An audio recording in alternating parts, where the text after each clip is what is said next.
श्रीमद कुंज विहारिणे नमः। श्री स्वामी हरिदास विजय तीर्थराम।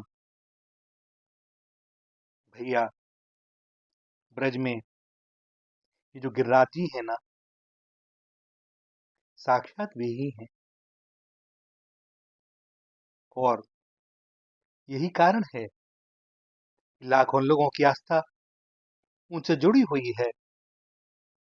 ऐसे घोर कलिकाल में भी श्रद्धालुजन परिक्रमा करते ही रहते हैं और भगवान से प्रार्थना करते हैं कि श्री गिरिराज की तलहटी में वास मिले, दर्शन मिले।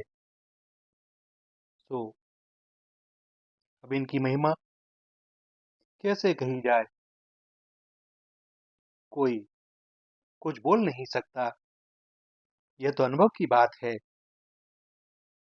जो वही बात कि गूंगे का गुड़ जिसने खाया वही उसका अनुभव कर सकता है।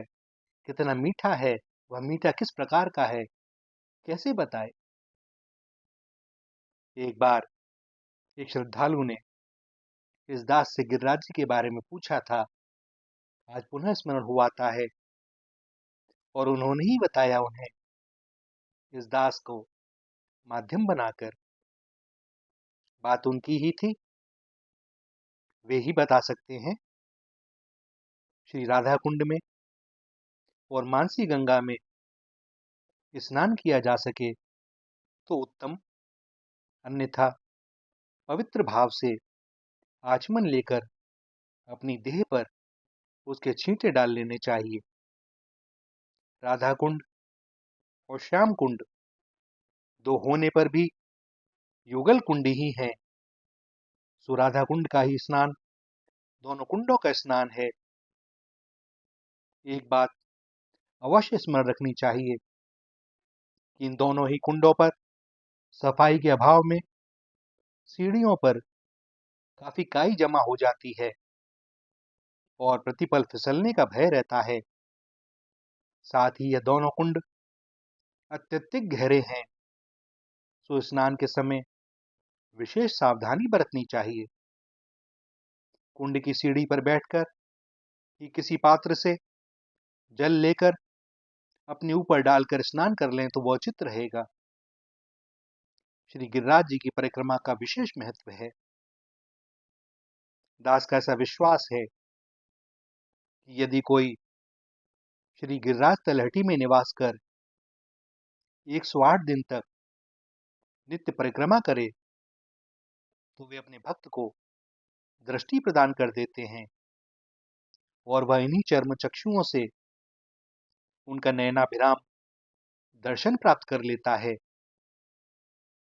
गिरिराज जी की जब भी परिक्रमा दें, परिक्रमा के समय मौन रहकर हाथ में माला लेकर अपने सदगुरुदेव के द्वारा दिए हुए मंत्र का जाप करें। परिक्रमा आरंभ करते समय दान घाटी पर स्थित श्री गिरिराज भगवान का दर्शन करें। फिर पंडित दया प्रसाद जी की समाधि का दर्शन करें। जतीपुरा और अन्योर के मंदिर भी परिक्रमा के रास्ते में ही पड़ेंगे। मंदिर तो यहाँ भी अनगिनत हैं। हमारे लिए यह जान लेना ही यथेष्ट है कि श्री गिरिराज प्रभु साक्षात देव हैं। ये जो सामने पर्वत दिख रहा है ना, पर्वत है नहीं, वे ही हैं।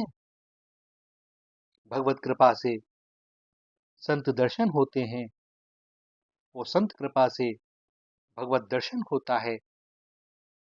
प्रत्येक परिक्रमार्थी और ब्रजवासी को भाव हृदय से प्रणाम करते चलें। इन्हीं के बीच संत भी हैं और वे स्वयं भी। वे चाहेंगे तो संत दर्शन होंगे स्वतः ही।